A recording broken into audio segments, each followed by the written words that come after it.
What if I told you that in the span of just one generation, the entire social contract between men and women didn't just crack, it shattered into a million pieces, and most people still haven't noticed the earthquake that already happened? What if everything you've been told about relationships, about society, about who owes what to whom was built on a foundation that quietly collapsed years ago, and the only people who saw it coming were the ones who decided to walk away before the roof caved in?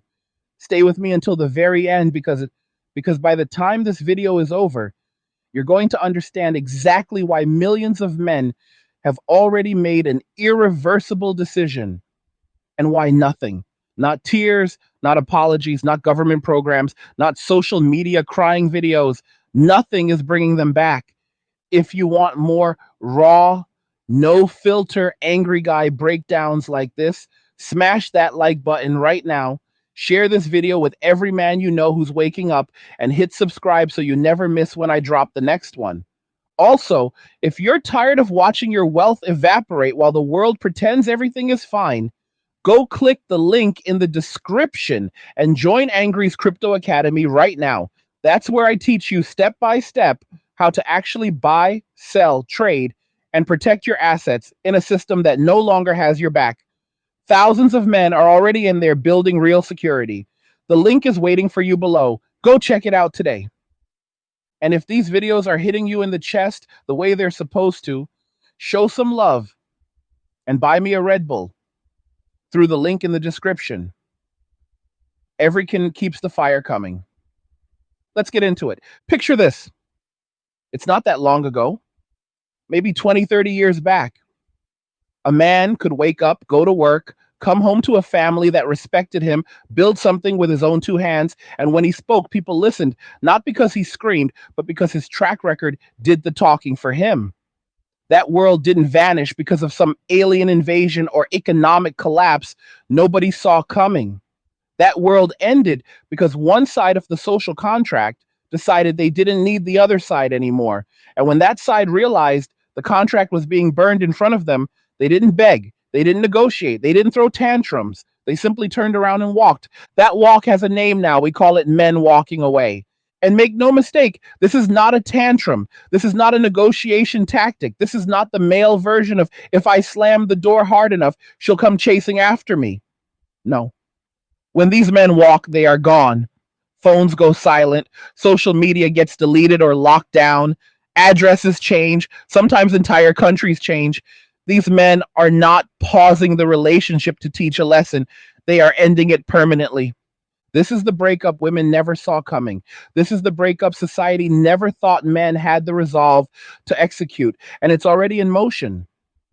You see, for decades, men were told, step up, provide, protect, lead, sacrifice. And most men did exactly that. They worked the dangerous jobs. They put their bodies on the line. They handed over the majority of their paycheck. They swallowed criticism. They accepted being called toxic for having boundaries. They sat quietly while every institution that once elevated them turned into a machine that blamed them for everything. And through all of that, most men kept showing up. Why? Because that's what men do. We fix things. We endure. We believe that if we just work harder, if we just communicate better, if we just become the evolved version we're told to become, everything will balance out. But then something shifted. Men started paying attention. They started adding up the score. They watched family courts turn fathers into monthly payments. They watched universities teach that masculinity itself was the problem. They watched social media reward the loudest, most vicious opinions about men while silencing anyone who pushed back. They watched accusation become proof, reputation become disposable, and loyalty become a one-way street. And at some point, nobody can tell you the exact day, a critical mass of men looked at each other across dinner tables, across gym floors, across online forums, and without any central leader, without any manifesto being signed in a dark room, they all came to the same quiet conclusion. This isn't fixable here. Not in my lifetime, maybe not ever. That's when the walking started. And brothers, when I say walking, I don't mean they packed a backpack and moved to the woods, although some did. I mean they walked away from the entire deal. They walked away from dating in the West. They walked away from marriage in jurisdictions where one signature can financially destroy them. They walked away from fatherhood under systems that treat fathers as optional. They walked away from careers that demand 60 to 80 hours a week just to be told they're the problem. They walked away from a culture that celebrates everything except the masculine energy that built it. They went no contact. Not angry texts at 2 a.m., not dramatic Facebook posts, just silence, deletion, relocation, reinvention. And the craziest part, most of society didn't even notice at first.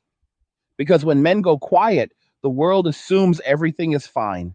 When men stop arguing, the world assumes they finally agree. When men stop proposing, the world assumes they're just focusing on their career. When men stop showing up to fix things, the world assumes someone else will handle it, but someone else isn't handling it. And now the consequences are starting to land. You've seen the videos. Women in their late 20s, early 30s, sometimes 40s, sitting in perfectly decorated apartments, crying to their ring lights, "Where have all the good men gone?" They say it with genuine confusion, as if the last 15 years of cultural messaging had nothing to do with the empty chair across the table. Let me translate that question for you in plain English. Where are all the men who are still willing to play a game that is rigged against them from the first kickoff?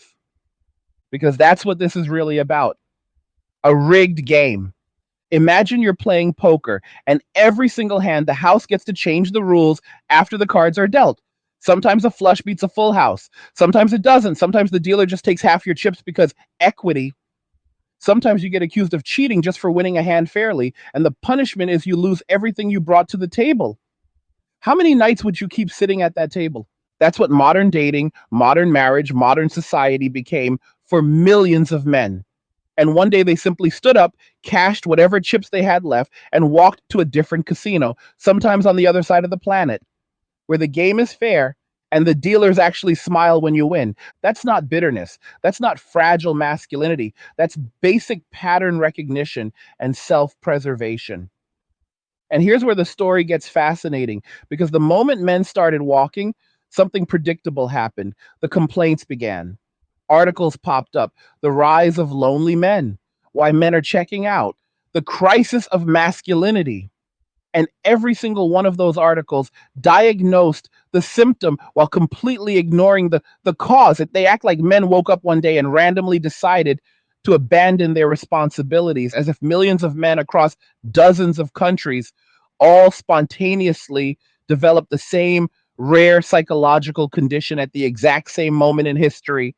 No, this wasn't random. This was coordinated in the only way men ever truly coordinate, silently, individually, yet all in the same direction, like birds migrating when the season changes.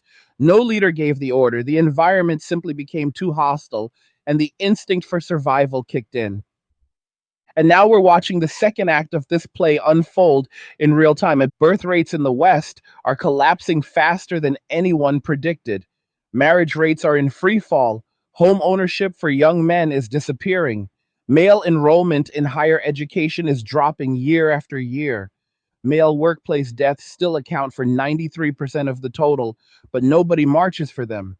Male life expectancy is stalling while female life expectancy keeps climbing. And yet the narrative remains: men are the problem. But here's what the narrative conveniently leaves out: when men walk away, they don't disappear from planet Earth.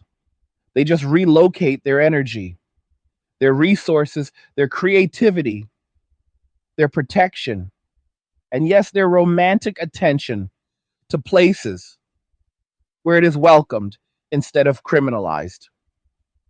That's why you're seeing record numbers of Western men building lives in Southeast Asia, Latin America, Eastern Europe, places where masculinity is not treated like a disease in need of medication, places where a man can be strong without being called toxic, places where a woman will greet you with warmth instead of a prenup and a list of demands, places where your value. Hey guys, in a world pushing you to own nothing and be happy, crypto is your key to survival. Join Angry's Crypto Academy to master buying, selling, and trading crypto. Make huge profits and safeguard your wealth. Plus, discover the one crypto virtually no one is talking about, poised to create new millionaires in the upcoming bull run. The link is in the description of the video below. Go check it out now.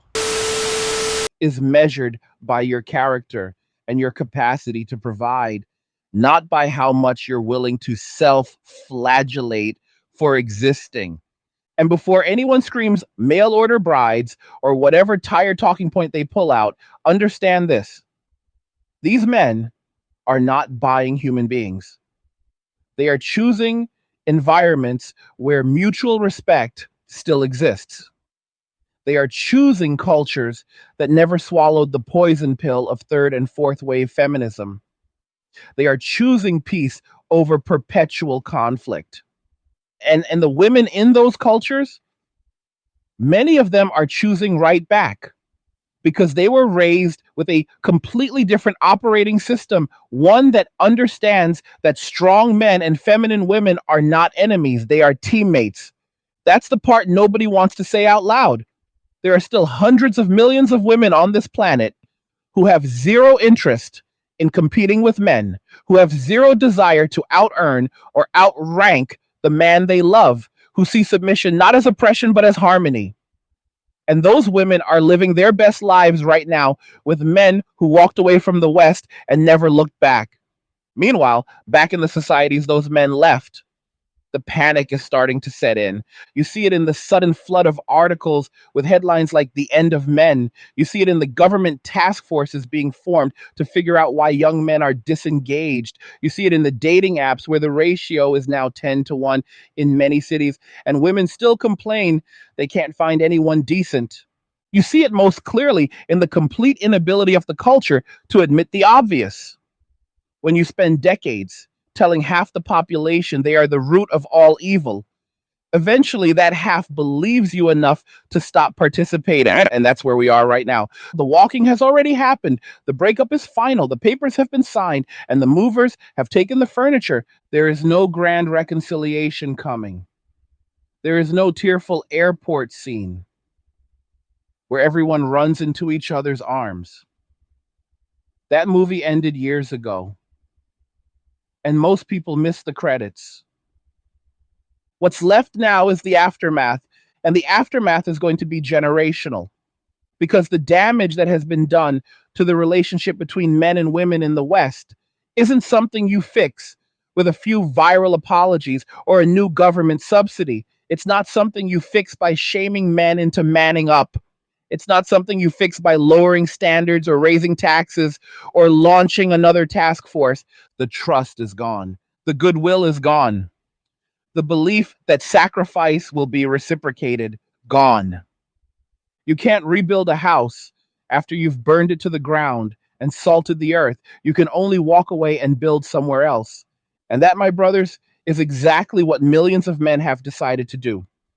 This is only the beginning of the conversation. We're just getting warmed up. The next phase of this story is already unfolding, and most people are still staring at their phones, pretending it's just a weird trend that will reverse itself any day now. It won't. The men who have walked are not on a sabbatical. They are not waiting for the culture to send them a heartfelt apology letter. They are building entirely new lives, brick by brick, on foundations that do not hate them for existing. And the longer the West refuses to look in the mirror, the more permanent this new reality becomes. And let me paint the picture of what a post walk life actually looks like for the average guy who made the decision 5, 7, 10 years ago. This is not some fantasy. This is documented reality for hundreds of thousands, possibly millions of men right now. He wakes up in a city where the cost of living is a fraction of what he was bleeding out back home. His rent is low enough that he doesn't need to work 80 hours a week just to keep a roof over his head. His money goes further. His stress is lower, and the air is cleaner. He walks down the street and people smile at him, not because he's rich, not because he's famous, but because respect between strangers is still the default setting in that culture. He goes to the gym and nobody lectures him about toxic masculinity for wanting to be strong. He goes on dates and the women he meets are excited to cook for him, excited to dress feminine, excited to let him lead, not because they're oppressed, but because they were never brainwashed into thinking femininity is a personality defect. When he talks, they listen. When he sets a boundary, it's respected on the first try, not argued into the ground for 6 months. He starts a business or works remotely, and the local government isn't trying to tax him into oblivion to fund programs that openly discriminate against him. He pays his taxes, he keeps most of what he earns, and nobody calls him privileged for it. If he decides to get married, the laws in that country still recognize that marriage is a partnership, not a hostage situation with a 20-year exit fee. If children come, both parents are expected to show up, and the courts don't automatically assume the father is a threat to his own kids. That's not utopia. That's just a society that never declared total war on men. Now, contrast that with the society he left. Back home, the grocery store is starting to look like a luxury boutique. A carton of eggs cost what a full breakfast used to cost 5 years ago. Rent eats 60, 70, sometimes 80% of the average paycheck. The dating apps are ghost towns for anyone without movie star looks or a six-figure income. The news cycle is an endless parade of think pieces explaining why men need to do better, while ignoring the fact that men have been doing nothing but better for 2 straight decades and getting punished for it every step of the way. Back home, a 28-year-old woman with a master's degree and a corporate job records herself crying because she can't afford to live alone anymore and has to move back in with her parents. She posts the video with the caption, "Where are all the men who want to build a future?" The comment section fills with hundreds of other women echoing the same confusion, as if the answer isn't staring them in the face every time they open the phone that taught them men were the enemy for the last 15 years. And the men who used to live in that same city, they're on another continent, sipping coffee on a balcony that costs less than her grocery bill, dating women who treat them like human beings, and they haven't thought about that crying video for more than 3 seconds because it has literally zero relevance to their new reality. That's the split. That's the fork in the road that nobody can unfork. And here's the part that keeps me up at night, not because I'm angry, although I am, but because it's so blindingly predictable. The very same voices that spent years celebrating female independence are now the loudest ones, screaming that men have a duty to come back and fix everything. They went from "a woman needs a man like a fish needs a bicycle" to "why won't men take responsibility for society" in less than one generation without a single hint of self awareness. Let that sink in. For decades, the message was crystal clear: women don't need men. Women are stronger without men. Women can have it all: career, kids, freedom, everything. And men are just an optional accessory at best, a liability at worst. Billions of dollars in media, education, and government policy hammered that message home every single day. Men heard it. Men believed you. Men adjusted. And now that the bill is coming due, the story has changed to, well, how dare you take us at our word? That's not just hypocrisy. That's a cultural level gaslight of historic proportions. Because here's the brutal truth nobody wants to say out loud. When you tell an entire generation of men explicitly and implicitly that their presence is optional, that their protection is patriarchal, that their provision is sexist, that their natural instincts are toxic, eventually a large percentage of them are going to say, "Okay, cool, we'll remove ourselves from the equation and see how that works out for you." And that experiment is now live. We are living inside the largest social experiment in human history, and the control group just walked off the lab table. The results are coming in faster than the researchers can spin them. Record loneliness numbers for both sexes, but especially young men. Record mental health crises among young women who were promised having it all and are now discovering that all includes soul crushing isolation. record numbers of cats being adopted as surrogate children, record amounts of OnlyFans subscriptions being purchased by women who swore they were above that kind of thing, record levels of government debt as aging populations realize there aren't enough young workers to pay for the retirement promises that were made when birth rates were still healthy. Every single one of those data points is a domino that started falling the moment the culture decided men were the problem instead of the solution. And still, the dominant voices refuse to connect the dots. Instead, we get new articles every week with titles like The Mystery of the Missing Men or Why Men Are Failing to Launch. They interview the same three sociologists who have been wrong about everything for 20 years. And they all conclude that men just need more therapy, more education, more shaming, more medication. They will literally blame video games, porn, Jordan Peterson, Andrew Tate, protein shakes, cryptocurrency, anything and everything except the one variable that actually changed: the way society treats men. Because admitting the real cause would require admitting that the social revolution of the last 50 years had consequences nobody modeled, consequences nobody priced in, consequences that are now permanent. You can't uninvent the pill.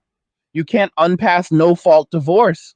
You can't unteach 3 generations of women that men are optional. You can't undemonize masculinity after spending decades calling it toxic. You can't unring that bell. The trust is broken at a civilizational level, and broken trust doesn't heal in a weekend seminar. It doesn't heal with a viral tweet that says, not all women. It doesn't heal with government subsidies or tax credits or public service announcements telling men to be better. It heals the same way it was built in the first place, slowly over decades through consistent demonstrated behavior that proves the environment is safe again. But here's the catch: the men who would have been willing to wait for that slow healing are already gone. The men who are left are either too young to remember the old deal, too old to care, or too checked out to re engage. The critical mass that could have rebuilt the bridge has already crossed the river and burned it behind them. That's not revenge. That's not punishment. That's just a logical endpoint of a social contract that was torn up and replaced with a new one that only worked for half the population. And now nature is doing what nature always does: rebalancing the equation the hard way. Because biology doesn't care about ideology. Biology doesn't care about viral hashtags. Biology doesn't care about how many degrees you have or how many followers you bought. Biology only cares about reproduction, protection, and survival. And right now in the West, biology is sending a very clear message through crashing fertility rates. This experiment has failed the only test that actually matters. The societies that still value men are experiencing baby booms. The societies that declared war on men are experiencing demographic implosion. That's not coincidence. That's cause and effect playing out on a scale so large, most people can't wrap their minds around it. And the craziest part, the men who walked away didn't do it to teach anyone a lesson. They didn't coordinate. They didn't march. They didn't make demands. They just looked at the returns on their investment: time, money, emotion, energy, life itself, and quietly decided the ROI was no longer worth it. That's it. No grand conspiracy, no secret club, just millions of individual men running the same math and coming to the same conclusion at roughly the same time. That's the power of incentives. You change the incentives, you change the behavior. The West spent decades changing the incentives for men, and now it's shocked that the behavior changed. Meanwhile, the men who left are some of the happiest, most purposeful guys you will ever meet. They lift heavier, laugh louder, sleep better, and date women who actually like them. Their stress levels have plummeted. Their bank accounts are growing. Their future children, if they choose to have them, will be raised in environments where masculinity is celebrated, not criminalized. And every day another man wakes up, looks around, runs the same math, and books the same one way ticket. The walk is accelerating, not slowing down. And there is no political solution, no policy fix, no viral campaign that can reverse it at this point. The momentum is too strong. The trust deficit is too deep. The new lives are too good. We are watching the single largest peaceful migration of human capital in recorded history. And most people are still arguing about whether it's even happening. But it is happening. It has happened. It is done. The only question left is how the societies that men left behind are going to adapt to a future where a huge percentage of their most productive, most innovative, most protective citizens decided the juice was no longer worth the squeeze. And that, my friends, is a question that will be answered over the next 50 years, whether anyone wants to have the conversation today or not.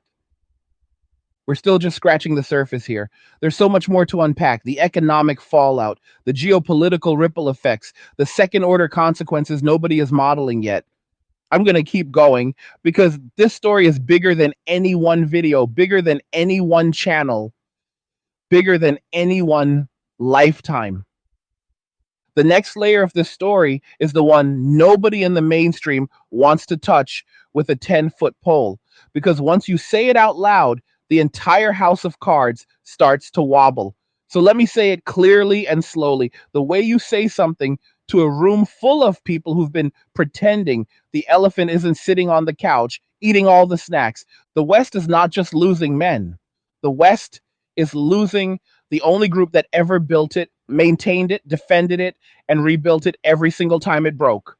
And the West is losing them, not because they died, not because they were conquered, but because they were told day after day, year after year, that their presence was the problem. Let that marinate for a second. Every road you drive on, every bridge you cross, every skyscraper you walk past, every power line that keeps your phone charged so you can record another crying video about where the men went, every dam holding back floodwaters, every ship bringing cheap goods into your ports, every mine digging up the lithium for your electric car fantasies, every soldier who ever stood on a wall so the people inside could argue about pronouns in peace. 90+% of the hands that built and still build those things are male. And for the last 30 years, we have run a civilization scale experiment that consisted of spitting in the faces of the people who do the hardest, dirtiest, most dangerous, and most essential work, while simultaneously telling them their natural instincts are a mental illness.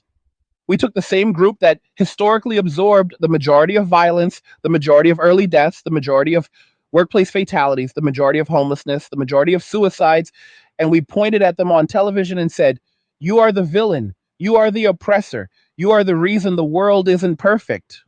We did that while quietly relying on them to keep showing up at 5 a.m., to pour concrete in the rain, to climb electrical poles in hurricanes, to crawl into burning buildings, to sail into war zones, to keep the entire physical scaffolding of modern life from collapsing the second they take a sick day.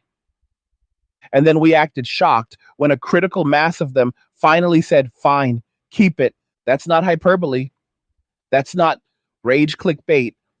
That's the quiet part that has now been said out loud in a million living rooms, in a million private Discord servers, in a million one-way airport lounges. The builders looked at the blueprint, saw that their names had been crossed out as toxic, shrugged, and took their tools somewhere else. And the craziest part of this whole thing, the places they're going aren't magical wonderlands that fell out of the sky. They're just normal societies that never decided to declare war on their own men. That's it. That's the entire difference. Thailand didn't discover cold fusion. Colombia didn't invent a new economic system. Poland didn't unlock the secret of infinite wealth. They just never spent 50 years teaching their women that men are the enemy and teaching their men that strength is shameful. They kept the basic operating system that humanity ran on for thousands of years. Men protect, women nurture, families form, communities thrive, rinse and repeat. And now those backward countries are watching their birth rates climb, their streets stay safe, their young men get married at 25 instead of giving up at 35, their economies grow because masculine energy is channeled into building instead of suppressed into medication and therapy bills. Meanwhile, hey guys, listen up. If you're tired of going through life alone and you want real brotherhood with men who actually think and grind like you, then check out Angry Guys Clubhouse. It's a community built around brotherhood, passive income, business insights, and even expat living. Plus, you get access to our private men's chat where real conversations happen every day. And when you sign up, you'll get the passive income blueprint and the expat blueprint free just for joining. Don't wait. The link is in the description. Go check it out now. The advanced countries are trying to figure out how to run power plants with pronouns and how to keep bridges from falling down when the average age of a structural engineer is pushing 60 and nobody under 30 wants the job because they've been told since kindergarten that STEM is colonialist patriarchy. You can't make this stuff up. I want you to really picture the timeline here because it's going to hit like a freight train in about 10 to 15 years, and most people still think it's science fiction. Right now, in 2025, we are at the front edge of the male labor cliff. The guys who are 55, 60, 65 today, the ones who still remember when being a man came with respect instead of a target on your back, they're still clocking in. They're still fixing the turbines, still welding the pipelines, still driving the trucks that keep Amazon packages showing up on doorsteps the next day. But every year, more of them retire. And every year, fewer young men are trained to replace them. Why? Because the same culture that needed those skills spent 2 decades telling boys that manual labor is for losers, that real men sit in meetings and use their words, that getting your hands dirty is low status and getting a gender studies degree is high status. So the pipeline is drying up. Trade schools are half empty. Apprenticeships can't fill seats. The military can't hit recruiting numbers no matter how many bonuses they throw at the problem. And the average age of a commercial airline pilot is now 53 and climbing. Do you see where this train is headed? In 15 years, we are going to have infrastructure that is literally falling apart, supply chains that can't function, power grids that brown out every summer, and nobody with the skill set or the will to fix any of it because the men who would have done it were told their entire lives that they were the problem. And on top of that, the tax base is collapsing because the high earning men either left the country, dropped out of the 80-hour corporate grind, or simply stopped caring enough to maximize their income for a system that hates them. Governments are already panicking behind closed doors. They see the demographic spreadsheets. They see the inverted population pyramids. They see the pension funds that are mathematically impossible to pay out. And their solution so far has been to double down on the same policies that created the problem in the first place, because admitting they were wrong is apparently worse than civilizational collapse. Like, that's where we are. Now, zoom out even further, because this isn't just about dating apps and lonely women on TikTok. This is about the rise and fall of empires. Every single great civilization that has ever collapsed went through a phase where the men who sustained it lost faith in the deal they were being offered. Rome, late Han China, the Maya. The list is long and consistent. When the rewards for sacrifice disappear, when the risks of participation skyrocket, when the culture starts treating its protectors like predators, the protectors eventually stop protecting. It never happens with marching armies or dramatic revolutions. It happens quietly. Men just stop showing up in the ways that matter most. They stop innovating at the same rate. They stop enlisting. They stop starting families. They stop investing in a future they no longer believe is theirs. And then one day the walls come down, not because the barbarians got stronger, but because the guards walked off the job. We are living through that exact moment. Only this time, the guards aren't walking into the wilderness to die. They're walking into airplanes with one-way tickets to places that still say thank you when a man holds a door. Still smile when a man offers to carry something heavy. Still understand that strong men and soft women are not oppression, they're balance. Like, that's the part that drives the ideologues absolutely insane, because it proves in real time that the last 50 years of social engineering were not inevitable progress. They were a choice, a reversible choice, a choice that other societies looked at and said, yeah, we're good, thanks. And now those societies are inheriting the future, while the ones that declared war on nature are busy trying to figure out how to import enough young men from cultures they spent decades calling backward to keep the lights on. Irony doesn't even begin to cover it. But let's bring it back to the personal, because this isn't just macro statistics and crumbling bridges. This is about individual men right now, today, making individual decisions that change the trajectory of their entire bloodline. I want you to imagine two 25-year-old guys standing at the same crossroads in 2025. Guy A listens to the culture. He stays. He gets the degree, gets the corporate job, dates the modern Western woman who tells him on date 3 that she's not here to cook or clean, pays for the dates anyway, moves in together, but never gets married because marriage is a patriarchal institution, works 70 hours a week to afford the lifestyle she saw on Instagram, watches his mental health collapse, gets accused of something he didn't do at work because HR has quotas, loses his job, loses his savings in the ensuing legal battle, ends up 35, broke, medicated, and alone, posting on Reddit about how life didn't turn out the way he was promised. Guy B listens to the same culture, hears the same messages, but at some point he wakes up.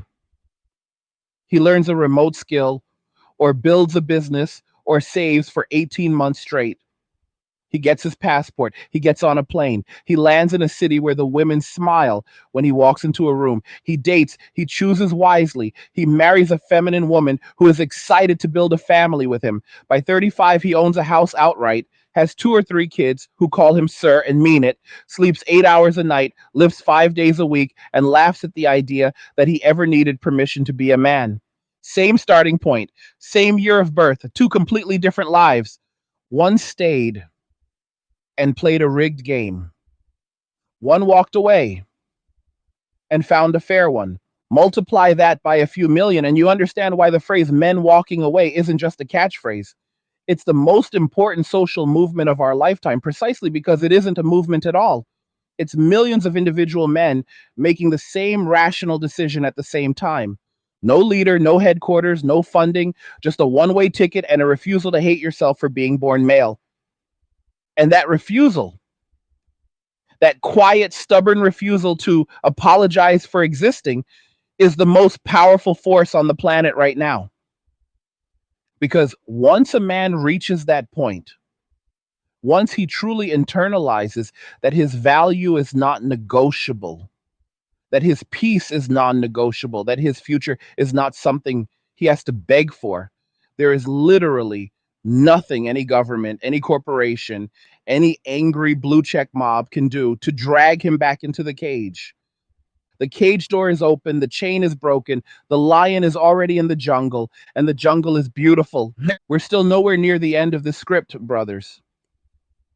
There's the economic collapse chapter, the geopolitical realignment chapter, the coming war for men chapter, the legacy media death spiral chapter, and about 10 more that will make your jaw drop when we lay the receipts on the table.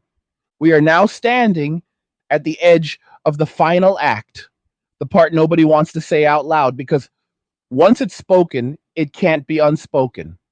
So I'm going to say it slow, clear, and with zero apology. The West, as we knew it, is already over. Not tomorrow, not in 10 years. It ended the day the critical mass of men decided the contract was dead and walked away without asking permission. Everything you are watching right now, the skyrocketing prices, the crumbling infrastructure, the lonely women on social media, the government scrambling for solutions, the birth rate collapse, the pension crises, the military recruitment disasters is not the beginning of the collapse. It's the aftermath. It's the smoke rising after the building already burned down. The fire happened years ago. Most people were too busy arguing on Twitter to notice the flames. And here's the part that will make a lot of people furious, but it needs to be said. This was never fixable.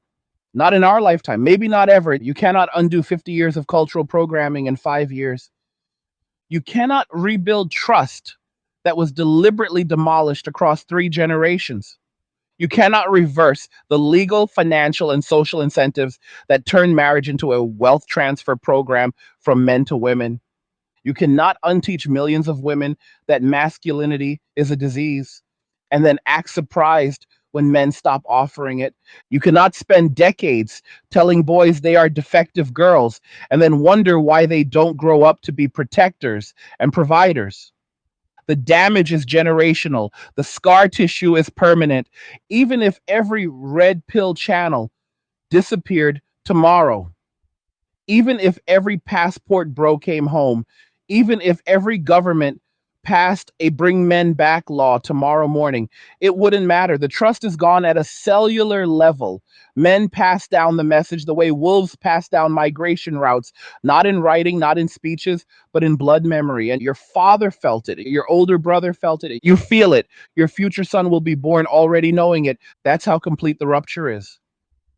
And the most peaceful part of all this, the men who walked away aren't angry anymore. That's the thing people keep missing. The rage phase lasted about 5 minutes. Then came clarity. Then came peace. Then came building. The guys living their best lives in Medellin, Bangkok, Warsaw, Bucharest, Cebu, Playa del Carmen. They're not sitting around hate watching TikTok tears. They're not making revenge videos. They're not hoping the West collapses ICDs so they can say, I told you so. They're too busy living. They're waking up next to women who greet them with a smile and breakfast. They're raising kids who will never be told their natural instincts are toxic. They're building businesses that don't have DEI departments. They're lifting heavier, laughing louder, sleeping deeper, and stacking wealth in ways their grandfathers would salute. They're not coming back. Not for tears, not for money, not for duty, and not for guilt trips, not even for nostalgia. They're gone.